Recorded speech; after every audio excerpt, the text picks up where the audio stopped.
Hello every one. இன்றைக்கி என் ஹாஸ்டலில் நானும் என் ஃப்ரெண்டும் பொரியல் செய்ய போகிறோம். அதுவும் வெண்டைக்காய் பொரியல் எப்படி செய்ய போகிறோன்னு தெரியல. ட்ரை பண்ணி பார்க்கலாம். எப்படி இருந்தாலும் சாப்பிட்டு தான் ஆகணும். ஸோ என் ஃப்ரெண்டு வந்து வெங்காயம், தக்காளி, பூண்டு, பச்சை மிளகாலாம் அரிஞ்சு வச்சுருக்காங்க. ஆச்சி கம்பெனி ப்ரொமோட் பண்ணுறோன்னு நினைக்காதீங்க, ஏன்னா அதுதான் அவள் வாங்கி வச்சுருக்கா. ஸோ ஃபஸ்ட்டு ஆயில் ஊற்றிக்கலாம். ஆயில் ஊற்றிக்கிட்டு ஆயில் ஹீட் ஆகிட்ட பிறகு கடுகு போடலாம். ஆயில் ஹீட் ஆகிடுச்சு. இப்போ கடுகு போட போகிறேன். கடுகு பொரிஞ்சிடுச்சு. இப்போது கரெக்டான டைமு ஆனியன் போடுறதுக்கு.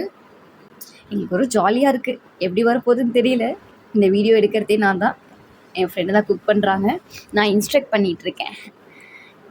எனக்கு எதுவும் பெருசாக தெரியாது, பட் தெரிஞ்ச வரைக்கும் சொல்கிறேன். டிஸ்கஸ் பண்ணி குக் பண்ணிகிட்ருக்கோம், அப்படி வேணால் சொல்லலாம். எனக்கு தெரியல வெண்டைக்காயில் பச்சை மிளகா போடுவாங்களான்ட்டு, ஆனால் நாங்கள் போடுவோம். ஸோ ஃபஸ்ட்டு வந்து சார்ட் அவுட் பண்ணிடலாம். 5 மினிட்ஸ்க்கு கிண்டிகிட்டு இருந்தோம், அந்த ஆனியன் வந்து ஆயிலோட மர்ஜ் ஆகிறதுக்கு. 10 மினிட்ஸ் ஆயிடுச்சு வெங்காயம் போட்டு. ஸோ இப்போது அது ப்ரௌனிஷாக வர ஆகுது. இந்த கேப்பில் நானும் என் ஃப்ரெண்டை ஃபன் பண்ணிகிட்டு இருந்தோம்.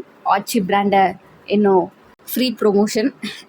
இதுதான் கரெக்ட் டைமு டொமேட்டோ போடுறதுக்கு. இது ஒரு 5 மினிட்ஸு நம்ம இதை நல்லா சார்ட் அவுட் பண்ணிடலாம். இது வெங்காயோட நல்லா மர்ஜ் ஆகணும். டொமேட்டோ ஒரு 5 மினிட்ஸு ஸ்ட்ரீம் பண்ணலாம். சால்ட் ஆட் பண்ணுறேன்.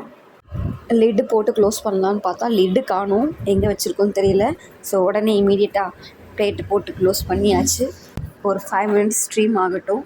லிட்டு ஓப்பன் பண்ணிட்ட பிறகு மஞ்சள் தூளும் லைட்டாக உப்பு ஆட் பண்ணியிருக்கோம். அதுக்கப்புறம் கொஞ்சமாக வாட்டர் ஆட் பண்ணி அதை வந்து இன்னும் கொஞ்சம் கொதிக்க விடுறோம். கொதிக்க வச்சுட்டு ஒரு திக்கான பேஸ்ட்டு கன்சிஸ்டன்சி வரும்போது வெண்டைக்காவை போடலாம்.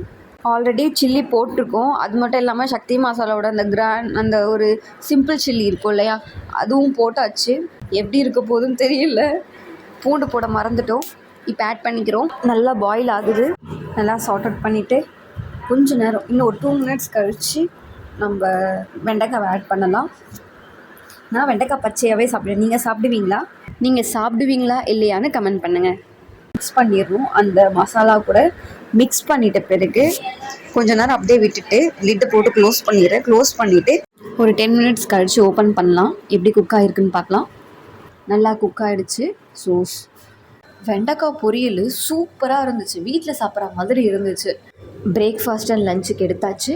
ஸோ இது போல் இன்ட்ரெஸ்டிங்கான வீடியோ தெரிஞ்சுக்கவும் பார்க்கவும் உங்களுக்கு விருப்பம் இருந்துச்சுன்னா லைக், சப்ஸ்கிரைப் அண்ட் ஃபாலோ பண்ணிக்கோங்க. பாய்.